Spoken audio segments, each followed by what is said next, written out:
Right. Going on to another one of our top stories, and the Indian markets have in fact hit an all-time high in several indices. If we can look at it, Sensex has of course breached the 62,500 mark. In fact, Nifty also has topped 18,550. Both Sensex and Nifty have scaled record high today. I'm joined by my colleague Priyanka Anand from the Mumbai newsroom. Priyanka, first of all, explain the buoyancy in the markets that we can see today, both Sensex and Nifty reaching record highs. For our viewers, if you can clearly explain what has in fact contributed to the markets reacting like this.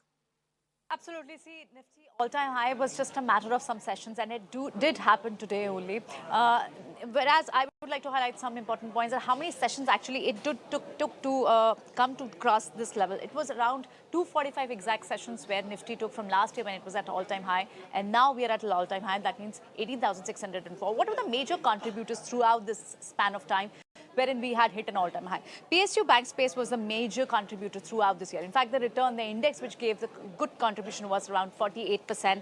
Then was the second biggest contributor was auto space, wherein the contribution nearly came around 11% to the index.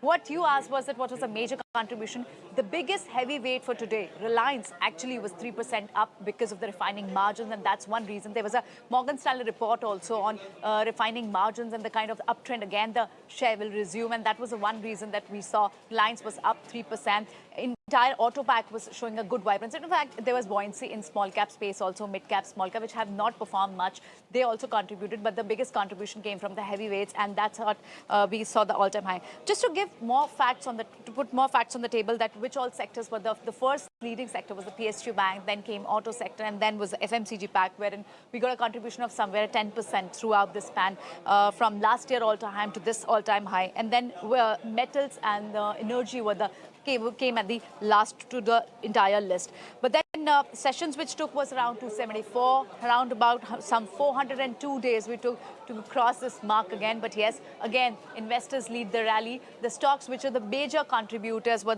all large caps with good fundamentals like ICICI Bank, L&T, SBI, Bharti Airtel, who actually contributed the most in the points to this rally today. And we saw all-time high. That's right, Priyanka Anand there. Thank you so much for joining us with that comprehensive analysis of the markets today, which in fact saw both indices, Nifty and Sensex, going at an all-time high there.